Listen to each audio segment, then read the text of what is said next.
अस्सलामुअलैकुम and good morning to all of you. उम्मीद करती हूँ कि आप सब खैरियत से होंगे और मुझे कहते हैं गजल अशरफ। मुझे कहते हैं हसनैन लियाकत। आप खैरियत से भी होंगे और सुख की सोच देख रहे होंगे, क्योंकि आज हम बहुत सारी इंटरेस्टिंग लेके आ रहे हैं, इंटरेस्टिंग सेगमेंट्स लेके आ रहे हैं। और सबसे पहले हमेशा की तरह हम स्टार्ट करेंगे अपनी सोशल स्टोरीज से, और हमारे पास कोई अच्छी खबर नहीं है जिससे हमने स्टार्ट करना है। इजरायली वज़ीर आज़म बेंजामिन नेतन्याहू के अहकाम के बाद इजरायली फ़िज़ाइया ने गजा शहर पर शदीद बमबारी का आगाज़ कर दिया। गैर मुल्की मीडिया रिपोर्ट्स के मुताबिक इजरायली तैयारों ने शुमाली गजा में वाक़ एक अस्पताल के करीब फ़ज़ाई हमला किया, जबकि गजा शहर के मुख्तलिफ इलाकों को भी निशाना बनाया गया। रिपोर्ट के मुताबिक एक मिसाइल अल शिफा हॉस्पिटल के अकब में गिरा, जिसके नतीजे में हॉस्पिटल के मरीजों और तिबी अमले में खौफ व हरास फैला और हॉस्पिटल के अंदर अफरा तफरी की सूरत हाल पैदा हुई। यानी शाहिदीन का कहना है कि यह हमला नहायत शदीद और होलनाक नौइयत का था, जिससे पूरे इलाके में खौफ व हिरास की फ़िज़ा कायम हो गई। वाज़ेह रहे कि कबल अजीज़ इजरायली वज़ीर आज़म बेंजामिन नेतन्याहू ने फ़ौज को हिदायत की थी कि वो गजा पर फौरी और ताकतवर हमले दोबारा शुरू करे। हमास और इजराइल के दरमियान करीब तरीन मतलब 3 हफ्ते तक कबल जो है वो जंग बंदी मुआहदे के पहले मरहले पर इत्तफाक हुआ था, जिसमें इजरायली फ़ौज के गजा के एक हिस्से से इनखला के बदले बकिया यरगमालियों की रिहाई तय पाई थी। लेकिन अनफॉर्चुनेटली अभी 3 हफ्ते गुजरे नहीं हैं कि इजराइल वापस अपनी उन्हीं हरकतों पे आ रहा है जिसकी वजह से पूरी दुनिया में वो जाना जाता है। बिल्कुल आप सही कह रहे हैं, क्योंकि अब गजा में एक बार फिर से हम देख रहे हैं नई लहर है हमलों की, जिससे अब अभी कुछ देर पहले ही हेडलाइंस चल रही थी कि सिर्फ अभी 50 तक की तादाद की जो जख्मी थे, अभी और ऐसे कितने होंगे जिनके हवाले से अंदाजा भी नहीं लगाया जा सकता, जो जहां बाहक हो गए, जो शहीद हुए, जो इस वक्त जख्मी हैं, जो अस्पतालों में पड़े हुए हैं। और कहा जा रहा है, जैसे हसनैन ने भी बात की, कि अस्पताल के करीब भी हमला किया, जिससे मुतअद्दिद जानें भी ज़ाया हुई हैं। साथ ही साथ जो आपने ये बात की कि जो मुआहदा हुआ था, आपको याद है कि जब मुआहदा हुआ था उसके अगले रोज़ ही हमने देखा था कि ये मुआहदा नहीं उस तरह से तय पाया जिस तरह से होना था, उन्होंने बमबारी शुरू कर दी थी। लेकिन लेट्स सी कि ये कब रुकेगी जंग, हम दुआ ही कर सकते हैं तमाम गजा के भाई बहनों के लिए, फ़लस्तीनी भाई बहनों के हवाले से। आगे बढ़ते हैं और आपको बताते हैं Islamabad Tehran Istanbul train service 31 दिसंबर से दोबारा बहाल हो जाएगी। वज़ीर रेलवे हनीफ अब्बासी ने प्रेस कॉन्फ्रेंस करते हुए कहा कि रेलवे के निज़ाम में मज़ीद जिद्दत लाने के लिए कोशिशां हैं और मुसाफिरों के लिए हर मुमकिन सहूलियात की फराहमी तरजीहात में शामिल हैं और रेलवे के तमाम निज़ाम को डिजिटाइजेशन की तरफ ले जाया जा रहा है। उन्होंने ये भी कहा कि तुर्की और उज़्बेकिस्तान के वफूद के साथ ट्रांसपोर्ट से मुतल्लिक इजलास भी हुए, जबकि हमारा ईरान और तुर्किया के साथ बज़रिया रेलवे ट्रेड का एक ताल्लुक भी है। हनीफ अब्बासी ने मजीद ये कहा कि इस्लामाबाद तेहरान इस्तांबुल ट्रेन के बाद सेंट्रल एशिया से यूरोप तक हमारी रसाई भी मुमकिन हो जाएगी और कुल 884 किलोमीटर, जिसमें 400 किलोमीटर के नए ट्रैक का मुआहदा होने जा रहा है। मतलब कि कल के दिन के हवाले से बात की जा रही थी कि कल ये मुआहदा हो जाएगा।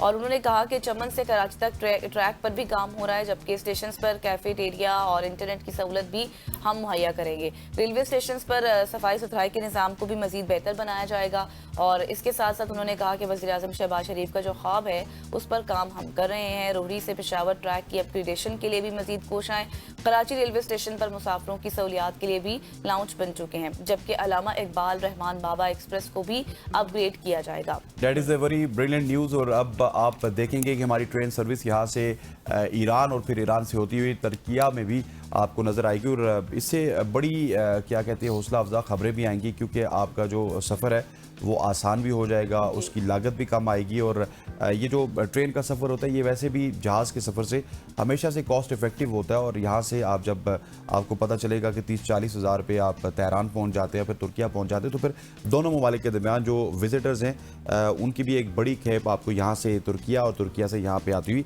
नज़र आएगी। ख़वातीन व हज़रात, आगे बढ़ते हुए आपको एक बहुत ही अच्छी खबर देते हैं। गैर मुल्की सरमायाकारों का पाकिस्तान पर एतमाद बहाल हो गया और 73% ने पाकिस्तान को मौजू करार दिया है। Overseas investors chambers of commerce and industry OICCI ने मंगल को परसेप्शन एंड इन्वेस्टमेंट सर्वे का नतीजा 2 साल बाद जारी कर दिया। सर्वे रिपोर्ट में बताया गया है कि पाकिस्तान गैर मुल्की सरमायाकारी के लिए बेहतर जगह है और मल्टीनेशनल कंपनियों ने OICCI सर्वे पाकिस्तान में सरमायाकारी के बारे में एतमाद कायम किया। सर्वे रिपोर्ट के मुताबिक 2023 के मुकाबले में 2025 में गैर मुल्की सरमायाकारों का एतमाद 61% से बढ़ गया है और गैर मुल्की सरमायाकारों ने जो रुपए की कदर है उसमें बेहतरी और मुआशी इस्तेहकाम को हौसला अफजा करा दिया। पाकिस्तान गैर मुल्की सरमायाकारों के लिए बांग्लादेश, वियतनाम और फिलिपाइन ममालिक से दर्जाबंदी में बेहतर है और पाकिस्तान में काम करने वाली गैर मुल्की कंपनियों के जो पेरेंट कंपनीज हैं उन्होंने मजीद सरमायाकारी का भी अंदिया दिया है। पाकिस्तान में नई सरमायाकारी के लिए स्ट्रक्चरल रुकावटों को ख़त्म कर रहा होगा। सर्वे में ये भी बात सामने आई है कि पाकिस्तान में मौजूद 35 मल्टीनेशनल कंपनियों ने बराह रास्त गैर मुल्की सरमायाकारी पर तरजीह दी है और आलमी मीडिया की मनफी रिपोर्टिंग पाकिस्तान में आलमी सरमायाकारी के फैसलों को असरअंदाज करती है। और सर्वे में ये भी बात सामने आई है कि टैक्सों का बढ़ता हुआ बोझ और तवानाई के अखराजात भी कारोबार के लिए चैलेंजेस बनते जा रहे हैं। बिल्कुल आपने सही कहा। आपके जो इंटरनेशनल सर्वे हुआ है इससे बहुत से जो आपको पता है, वैसे भी इससे पहले जितने दौरे हुए हैं पाकिस्तान के, हमारे जो डेलीगेशन दीगर ममालिक में गए, तो उसके बाद भी जो इन्वेस्टर्स का रुझान था वो पाकिस्तान में काफ़ी हमें अच्छा नजर आया, मुस्बत पॉजिटिव रिस्पॉन्स सामने आया। अब इससे क्या हुआ है, इस इंटरनेशनल सर्वे से ये बात भी सामने आई है कि किस तरह से पाकिस्तान को दौरों के लिए और पाकिस्तान को इन्वेस्टमेंट के लिए मौजू करार दिया जा रहा है। और साथ ही साथ इससे एक चीज़ और भी वाज़ेह होती है कि पाकिस्तान का जो इमेज है वो आलमी सतह पर कितना ज़्यादा बेहतर हो गया है। ये एक मेन चीज़ है जिसको डिस्कस करना भी ज़रूरी था। अब देखते हैं जिस तरह से इन्वेस्टमेंट होगी पाकिस्तान में, पाकिस्तान मजीद तरक्की भी मेरा ख्याल है कि जो आखिरी लाइन थी वो भी बहुत ज़्यादा समझने वाली थी, सोचने वाली थी, जो कि तवानाई के हवाले से है। हाँ। और टैक्सेस के हवाले से है। पाकिस्तान में टैक्सेस बहुत ज़्यादा हो रहे हैं, फिर तवानाई का बहरान आपके सामने, और बहरान के साथ साथ इस वक्त पाकिस्तान इस पूरे साउथ एशिया की बात की जाए तो सबसे ज़्यादा महंगी बिजली बनाने वाला मुल्क है। तो आप तब ही बैरून मुल्क कंपनियों को या फिर बैरून मुल्क की सरमायाकारी को अट्रैक्ट कर सकते हैं जब आपके टैक्सेस कम होंगे, जब आपकी जो तवानाई है उसमें खातर खा कमी होगी, जब आपकी लेबर चीप होगी। तो ये तमाम तर फैक्टर्स इंटरलिंक है और इसके ऊपर भी पाकिस्तान को काम करना चाहिए। एग्जैक्टली, वो तो आप बिल्कुल ठीक कह रहे हैं, क्योंकि अभी कल ही हम देख रहे थे कि अब कितना ज़्यादा निज़ाम डिजिटलाइजेशन की तरफ मुंतकिल हो रहा है और उस पर भी अब इंटरनेट पर भी टैक्स लगने के हवाले से ये तजावीज़ सामने आ रही थी। IMF से रिलेटेड जो तजावीज़ उनको पेश की जा रही थी। फिर हम देख रहे थे हमारी तालीम भी अब जिस तरह से शिफ्ट हो रही है, तो इंटरनेट पर जब टैक्स लग जाएगा तो कितना नुकसान होगा। तो हर चीज़ के प्रॉस एंड कॉन्स हैं, हर चीज़ को देख के ही आगे बढ़ा जाए तो बेहतर है। आगे बढ़ते हैं और बाकायदा तौर पर हम सेगमेंट भी करेंगे क्रिकेट पर, लेकिन एक खबर है जो आपके साथ शेयर करना है वो लाजमी है। कौमी क्रिकेट टीम के साबिक कप्तान और wicket keeper batter Mohammad Rizwan ने पाकिस्तान क्रिकेट बोर्ड के साथ सेंट्रल कॉन्ट्रैक्ट पर दस्तखत करने से इनकार कर दिया है। ज़राए के मुताबिक मोहम्मद रिजवान ने ताहाल कॉन्ट्रैक्ट पर दस्तखत नहीं किए और इस हवाले से कुछ शराइत PCB के सामने भी रख दी हैं। इत्तलात जो हमारे सामने आई वो ये है कि रिजवान ने बोर्ड से मुतालबा किया कि उन्हें कौमी T20 स्क्वाड से बाहर करने की वजूहात वाज़ेह तौर पर बताई जाए। और ज़राए बताते हैं कि पाकिस्तान टीम के तमाम दीगर जितने भी कॉन्ट्रैक्टेड खिलाड़ी हैं सेंट्रल कॉन्ट्रैक्ट पर दस्तखत उन्होंने कर दिए हैं। ताहम जो सिर्फ मोहम्मद रिजवान है वो वाहिद खिलाड़ी हैं जिन्होंने अभी तक मुआहदे पर दस्तखत नहीं किए। आपको ये भी वाज़ेह रहे कि PCB ने 2025-26 के लिए 30 खिलाड़ियों को सेंट्रल कॉन्ट्रैक्ट की पेशकश की थी, जिसमें मोहम्मद रिजवान को B कैटेगरी में शामिल किया गया था। बिल्कुल ऐसी है। और मोहम्मद रिजवान को PCB वो चाहते हैं कि PCB उनको एक्सप्लेन करे कि उनको क्यों T20 क्रिकेट से बाहर किया गया। PCB अगर एक्सप्लेन नहीं करना चाहता तो मैं कर देता हूँ। मोहम्मद रिजवान साहब, आपका जो स्ट्राइक रेट है वो बहुत कम था। आप जब T20 क्रिकेट खेलते थे तो इस तरह लगता था आप टुक टुक कर रहे हैं। आप 40 गेंदों पे 50 रन बनाते थे, फिर अगली 10 गेंदों पे आप शायद 20-25 रन बना के अपना स्ट्राइक रेट तो ठीक कर लेते थे। आपकी जो टुक टुक थी वो तकरीबन 10-12 ओवर्स ले जाती थी और उसका प्रेशर अल्टीमेटली आपके मिडिल ऑर्डर पे आता था, आपके जो लोअर ऑर्डर है उसके ऊपर आता था और आपकी टेल के ऊपर आता था और वो आके परफॉर्म नहीं कर पाते थे। इस वजह से आपको T20 क्रिकेट से बाहर किया गया था। आपके दोस्त बाबर आजम को T20 क्रिकेट में वापस लाया गया और कल उन्होंने जो कुछ किया वो सारी दुनिया के सामने है। किस तरह से 3 गेंदें खेली उन्होंने और बगैर कोई रन बनाए वो एक D कैटेगरी की टीम के खिलाफ आउट हुए। सो यही वजह थी जिसकी वजह से आपको भी और उनको भी ड्रॉप किया गया था। उनके कुछ मामला तय हो गए, वो वापस आ गए। आपके भी शायद कल मामला तय हो जाएंगे, लेकिन जिस वजह से आपको ड्रॉप किया गया वो आपका खराब स्ट्राइक रेट था। खबरचीन आजाद आगे बढ़ते हुए आपको बताते हैं कि बहुत सारे लोग इस बात को सुनकर हैरान होंगे कि साल 2030 में क्या होने जा रहा है। सऊदी माहिर फल्कियात के मुताबिक दुनिया भर के मुसलमान 2030 2030 में एक ही साल के अंदर 2 मरतबा रमज़ान मुबारक का मुकद्दस महीना मनाएंगे। ऐसा नायाब वाक़या जो तकरीबन हर साल 30 से 33 साल बाद पेश आता है।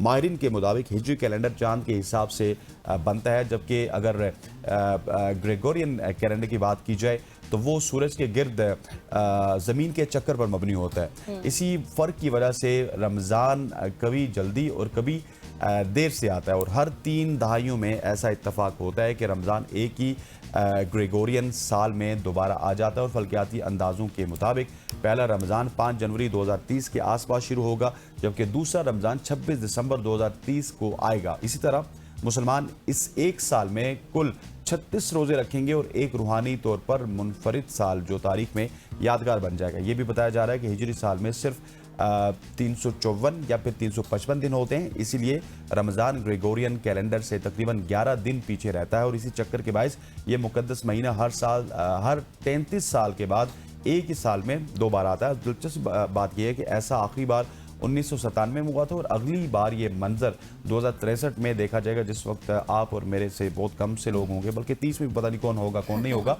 और इस वक्त हम 1447 हिजरी में हैं और तकरीबन 17 साल से रमज़ान गर्मियों में आ रहा है, लेकिन अब इसकी आमद रफ्ता रफ्ता सर्दियों में मुंतकिल हो रही है। और माहिरीन के मुताबिक 2028 से 2037 तक रमज़ान सर्द मौसम में आएगा, जबकि 2037 के बाद ये दोबारा गर्मियों की जानिब मुंतकिल हो जाएगा। बिल्कुल आपने सही कहा। 2030 में आप 2 बार रोजे रखेंगे, एक आप जनवरी में और एक दिसंबर में रखेंगे, और कुल मिलाकर फिर आपके 36 रोजे हो जाएंगे जो आप जिनका मौका आपको मिलेगा। और ये बहुत अच्छी बात है, क्योंकि आपको पता है इस्लामी महीने जो होते हैं वो हमारी चांद की गर्दिश जिस तरह से होती है उस पर मबनी होती है, और फिर यही वजह होता है कि हर साल जो रमज़ान आता है वो 10 डेज डिले होता है। अब इसी तरह से जो है ये एक नायाब मौका है आप सबके लिए, हम सबके लिए। 2030 में जब 2 बार रमज़ान आएगा और एक साल में हम 2 बार यानी कि 30 और 30 36 रोजे रख पाएंगे, जो आपको जिस तरह से हमने 30 और 6 30 और 6 हाँ 30 और 6 सॉरी 30 और 30 इस तरह से हाँ बिल्कुल बिल्कुल। तो ये आपने इस तरह से ये मौका आप ज़ाया नहीं करना। जिनको ये सादत हासिल होगी वो इसको ज़रूर अवेल करेंगे इंशाल्लाह। और ये सदियों में 30 से 33 साल बाद आपने बताया ना वापस आता है। और लास्ट टाइम 1997 में जब शायद हम थे ही नहीं, मैं तो नहीं थी, आप नहीं थी। एग्जैक्टली। आगे बढ़ते हैं जी, और एक बहुत ही हैरान कुन आपको खबर देते हैं, वो ये है कि बेटे की धोखाधड़ी, वालिद के अकाउंट से लाखों का फ्रॉड। दिल्ली पुलिस के साइबर सेल ने वालिद के बैंक अकाउंट से तकरीबन 26,32,000 रुपए निकालने के इल्जाम में 25 साल रिश्वाम शर्मा को गिरफ्तार कर लिया। और पुलिस के मुताबिक मुतासरा शख्स 68 साल साबिक पार्किंग ऑपरेटर है, जिसने महदूद डिजिटल महारत की बुनियाद पर अपने सौतेले बेटे को बैंक के लेन देन संभालने की जिम्मेदारी सौंपी हुई थी। लेकिन बेटे ने इस एतमाद का फ़ायदा उठाया और 4 माह के दौरान मुनज़्ज़म तौर पर डिजिटल फ्रॉड के 23 मार्च को अपने वालिद की पहली बीवी के जनाजे में मसरूफ होने के दौरान बैंक अकाउंट से मुंसलिक सिम कार्ड चोरी किया। और मुलजिम ने अमेज़ोन और फ्लिपकार्ट से सोने के सिक्के खरीदे और उन्हें एक अलमारी में छुपा दिया, और तकरीबन 6 लाख रुपया नकद साइबर आप ये कहें कि क्यू ऑपरेटर्स के जरिए मुंतकिल किया, और उन्हें 10% कमीशन की पेशकश की। और डिजिटल शवाहिद बचाने के लिए सिम कार्ड और मोबाइल फ़ोन को भी उसने तबाह कर दिया। मैं बेटे की बात कर रही हूँ। रिपोर्ट के मुताबिक शमाम ने अपने वालिद के साथ मिलकर साइबर क्राइम की शिकायत भी दर्ज कराई, ताकि उसके अपने वालिद का अपने बेटे पर शक न जाए। और इब्तदाई तफ्तीश में मुलजिम ने इल्ज़ामात की तरदीद की, लेकिन बाद में एतराफ़ कर लिया कि जिसके नतीजे में चोरी शुदा जितना भी सोना था और जितनी भी रकम थी उसको बरामद कर लिया। बिल्कुल ऐसे ही है। और ये जो शिवम शर्मा साहब ने किया, इसी तरह शिवम दुबे हमारे साथ करते हैं, क्योंकि हम उनके हवाले से तैयारी नहीं करके जाते क्रिकेट में, लेकिन वो हमें धोखा दे देते हैं शिवम दुबे, और उन्हीं के नाम से मिलता हुआ ये नाम शिवम शर्मा, जो कि अपने वालिद साहब को इन्होंने धोखा दिया। और डैट इज़ वेरी अनफॉर्चुनेट। और इंडिया से ये खबरें तवातर से आती रहती हैं, वहाँ से भी आती हैं, यहाँ से भी आती हैं। हम कोई इतने दुले हुए नहीं है कि सिर्फ वहीं से आती है और यहाँ से नहीं आती। ख़वातीन उज़ात आगे बढ़ते हुए आपको एक ऐसी खबर देते हैं जिसको सुन के आप हैरान भी होंगे और आखिर में कुछ उम्मीद भी होगी। ई कॉमर्स कंपनी अमेज़ॉन ने आलमी सतह पर अपने कॉर्पोरेट स्टाफ में से 14,000 मुलाजमीन को फारिग करने का ऐलान कर दिया। कंपनी के मुताबिक ये फैसला मसनूई ज़हानत के बढ़ते हुए इस्तेमाल और इंतज़ामी ढांचे में सादगी लाने के लिए किया गया। और अमेज़ॉन की जानिब से जारी नोट के मुताबिक इस इकदाम का मकसद ब्यूरोक्रेसी कम करना, इजाफी इंतज़ामी सतह ख़त्म करना और वसाइल में को कमी के अहम मनसूबों की जानिब मुंतकिल करना है। कंपनी के सीनियर नायब सदर ने कहा है कि अमेज़ॉन आइंदा बरसों में भी भर्ती के अमल को इंतखाबी बुनियादों पर जारी रखेगा। बाज़ शोबों में कमी जबकि दीगर में नई भर्तियां की जाएंगी। और रिपोर्ट्स के मुताबिक अमेजॉन ने कोरोना वायरस के दौरान ज़रूरत से ज़्यादा भर्तियां की थी, जिन्हें अब बतदरीज कम किया जा रहा है। गुज़श्ता साल के इख्तिताम पर कंपनी के कुल मुलाजमीन की तादाद 15,60,000 से ज़ायद थी, जिनमें से तकरीबन 3,50,000 कॉर्पोरेट शोबे में थे। नोट में मजीद ये भी कहा गया कि मुतासरा मुलाजमीन को 90 रोज़ का वक्त दिया जाएगा ताकि वो कंपनी के अंदर किसी नई पोजीशन के लिए दरख्वास्त दे सके, जबकि भर्ती के अमल में उन्हें तरजीही बुनियादों पर देखा जाएगा। और अमेजॉन के CEO एंडी जेसी ने कहा है कि कंपनी मुस्तकबिल में जो जनरेटिव AI पर मजीद इन्हिसार बढ़ाएगी, जो इंसानी अफरादी कुव्वत की ज़रूरत को कम करेगा। और कंपनी इस साल 118 अरब डॉलर की सरमायाकारी करेगी, जिसका बड़ा हिस्सा क्लाउड और AI इंफ्रास्ट्रक्चर पर खर्च होगा। बिल्कुल आपने सही कहा। आपको याद होगा जब कोविड-19 आया तो उसके बाद बहुत सा हमारा निज़ाम जो था वो ऑनलाइन, जितनी भी जॉब्स थी वो सब कुछ ऑनलाइन की तरफ शिफ्ट हो गया था और बहुत सी लोगों ने बहुत सी स्किल्स भी सीखी जो उनको आज भी काम आ रही हैं। बहुत से सेगमेंट्स भी हम करते हैं, हमारे साथ लोग मौजूद होते हैं और उनका जब हम उनसे पहला सवाल करते हैं तो वो यही कहते हैं कि हमने अपनी स्किल्स का आगाज़ किया था सीखने का और उसके बाद अब हम इस स्टेज पर पहुंच गए हैं कोविड-19 में, जब हम लोग घर पर बैठे हुए थे। लेकिन अब ये फैसला कंपनी ने इस वजह से किया है क्योंकि अखराजात ज़ाहिर है वो ज़्यादा हो गए थे, उनको कम करने के लिए, परफॉर्मेंस को बेहतर करने के लिए। और मुस्तकबिल में शायद ये जिस तरह से कहा जा रहा है कि एप्लीकेशन के थ्रू, रिक्वेस्ट के थ्रू तमाम तर चीज़ें बेहतर हो जाएंगी, होप सो।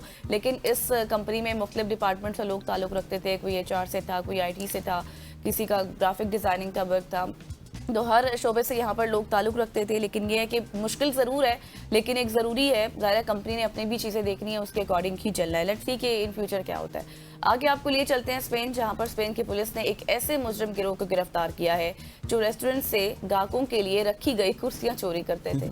और स्पेन की नेशनल पुलिस ने कहा कि महकमे ने सिर्फ 2 माह के दौरान मैड्रिड और एक और करीबी जो रेस्टोरेंट था और जो बार्स थे उसके बाहर बैठने वाली जगहों से 1100 यानी कि 1100 से ज़्यादा कुर्सियां चोरी करने के शुबे में 7 अफराद को गिरफ्तार किया। और 6 मर्दों और 1 औरत के ग्रुप ने अगस्त और सितंबर में मैड्रिड और दारुल हुकूमत के जनूब मगरबी इलाकों में वाक़ एक छोटे शहर में 18 मुख्तलिफ रेस्टोरेंट से कुर्सियां चोरी करने के लिए रातों को काम किया। और पुलिस के मुताबिक चोरीशुदा अमलाक का तखमीना अगर लगाया जाए तो वो लगभग 60,000 यूरो से आप ये कहें कि $69 इस तरह से बनता है। और मुल्जिमान जिन्हें चोरी के इल्ज़ामात का सामने है उनका ताल्लुक एक मुजरिमाना तंजीम से है। उन्होंने कुर्सियाँ न सिर्फ स्पेन बल्कि मराकश और रोमानिया में भी फ़रोख्त की।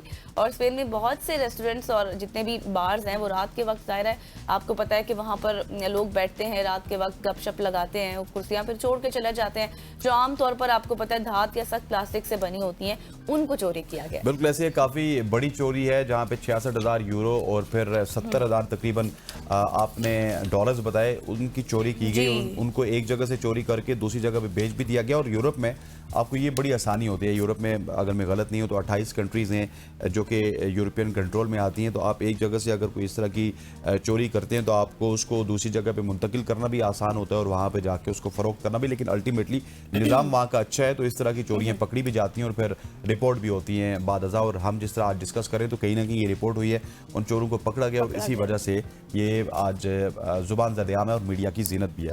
ख़वातीन व हज़रात, आगे बढ़ते हुए आपको एक इंटरेस्टिंग खबर देते हैं। सार्फिन के तहफ़्फ़ुज़ के लिए स्टेट बैंक ऑफ पाकिस्तान ने ब्रांचलेस बैंकिंग अकाउंट्स जैसे कि ईजी पैसा, जैज़ कैश या फिर नया पे इनको कूलिंग पीरियड पर अमल दरामद यकीनी बनाने की हिदायत कर दी है। कूलिंग पीरियड से मुराद 2 घंटे का वक्फा है जिसके दौरान सारिफ अपनी रकम को इस्तेमाल नहीं कर सकता, ताकि अगर कोई ऐसी ट्रांजैक्शन है या फिर गलत ट्रांजैक्शन है और मुश्तबा ट्रांजैक्शन है तो वो फौरी तौर पर बैंक या फिर मुतल्लिका इदारे को इत्तला दे सकते हैं। स्टेट बैंक पाकिस्तान ने ये निज़ाम अप्रैल 2023 में एक सर्कुलर के जरिए मुतारिफ करवाया था जिसका बुनियादी मकसद सारिफिन के माली तहफ़्फ़ुज़ को मजबूत बनाना था। स्टेट बैंक के मुतालिका सर्कुलर के मुताबिक 2 घंटे का कूलिंग पीरियड सिर्फ ब्रांचलेस बैंकिंग वॉलेट्स या फिर अकाउंट से रकम निकालने, ऑनलाइन खरीदारी या फिर मोबाइल बैलेंस लोड करने पर लागू होगा। और ये शर्त इसीलिए रखी गई है कि ब्रांचलेस बैंकिंग अकाउंट्स के कस्टमर्स वेरिफिकेशन के तकाजे निस्बतन उनके आसान होते हैं जिसकी वजह से उनके जरिए फ्रॉड के इम्कानात ज़्यादा रहते हैं। स्टेट बैंक के मुताबिक 2 घंटे का कूलिंग पीरियड सार्फिन को इतना वक्त फराम करता है कि अगर कोई मुश्तबा या फिर जाली ट्रांजैक्शंस हों तो वो अपने बैंक को बर वक्त इत्तला दे सके। ताहम उन्होंने ये भी वाज़ेह किया है कि ये इकदाम तमाम सारिफिन पर लागू नहीं होगा बल्कि सिर्फ उन सारिफिन के लिए होगा जिन्हें हाई रिस्क करार दिया गया और ऐसे सारिफिन जो आमतौर पर वो होते हैं जिनको नो योर कस्टमर मालूमात मुकम्मल नहीं होती और उनके लेन देन का अंदाज गैर मामूली होता है, उन सार्फिन पे इसका ज़्यादातर इत्तलाक होगा। लेकिन ये कुछ बात समझने वाली नहीं है कि अगर किसी को देखें इमरजेंसी में पैसे चाहिए तो उसके लिए अल्टरनेट ऑप्शन क्या है, आपने उसको क्या ऑप्शन दिया, आवाम जो सार्फिन है उनकी सहूलत के लिए आपने क्या ऑप्शंस रखे हैं? कोई अच्छा, रखे हैं? इसमें मैं आपको बताऊं कि इसमें मैंने एक आपको मेरे साथ भी कुछ हुआ, मुझे एक अमाउंट रिसीव हुई पिछले 2 हफ्ते पहले, ये इम्प्लीमेंट हो चुका है बेसिकली। सो वो जैज़ कैश में था, मेरा जैज़ कैश में अकाउंट नहीं था तो उसने जैज़ कैश में भेज दिया। अच्छा। मैंने फ़ौरन से जैज़ कैश में अपना अकाउंट बनाया, मतलब एक ज़माने में बना हुआ था। मैंने ऐप खोली, ऐप खुल गई और उसके बाद जब मैंने देखा तो वो मुझे रिफ्लेक्ट हो रहे हैं। अच्छा, मैं उसको ट्रांसफ़र करने की कोशिश कर रहा था दूसरे अकाउंट में, तो उन्होंने कहा no, it's a cooling period. वो फिर मुझे 2 घंटे का इंतज़ार करना पड़ा। अच्छा। सो अकाउंट आपके जो अमाउंट आपके अकाउंट में रिफ्लेक्ट हो जाती है, मतलब लेट्स सपोज आपने मुझे पेमेंट करनी है तो ये नहीं कि 2 घंटे आप इंतजार करेंगी, आपने पेमेंट कर दी, मुझे अकाउंट में रिफ्लेक्ट हो जाएगा कि गजल की तरफ से पेमेंट आ चुकी है। हाँ। सिर्फ वो 2 घंटे में उस अमाउंट को आगे नहीं भेज सकता। उसकी वजह ये है कि हो अगर सकता है कि मुझे गजल ने वापस अगर करने गलती से भेज दी है तो अपने बैंक को कह के तो उसको गलती से मंगवा सकती है सही। वापस तो अपनी वैसे गलती को अगर दुरुस्त देखा कर जाए तो अब आपको पता है कि अभी बहुत सारे लोग, अभी कोई ऐसा स्टेज है जो सिर्फ अभी चेक्स पर चलते हैं, कोई ऐसा स्टेज है जो सिर्फ एटीएम पर चलते हैं, और कुछ ऐसे स्टेज के लोग हैं जो भी सिर्फ इसी पैसा या फिर जैज़ कैश वगैरह इस्तेमाल करते हैं। तो ये बाकायदा तौर पर आपको समझाने के लिए था कि आप इस तरह से कूलिंग पीरियड का इनेकाद कर लिया गया है। तो अच्छा भी है, गलत भी है, अच्छा भी है और गलत भी है, इसकी मतलब गुड्स pros and भी है, cons बैड्स भी दोनों है। मतलब जिस तरफ आप देखना चाहें वही चीज़ आपको नजर आएगी। तो ये थी आज की हमारी सोशल स्टोरीज, यकीनी तौर पर आपको पसंद आई होंगी, बहुत कुछ आपको सीखने को भी मिला। हमने इन डिटेल आपके साथ डिस्कशन की है, अच्छी अच्छी स्टोरीज भी शेयर की हैं। यहाँ पर लेंगे एक शॉर्ट सी ब्रेक, वापस आएंगे, स्टे विद अस।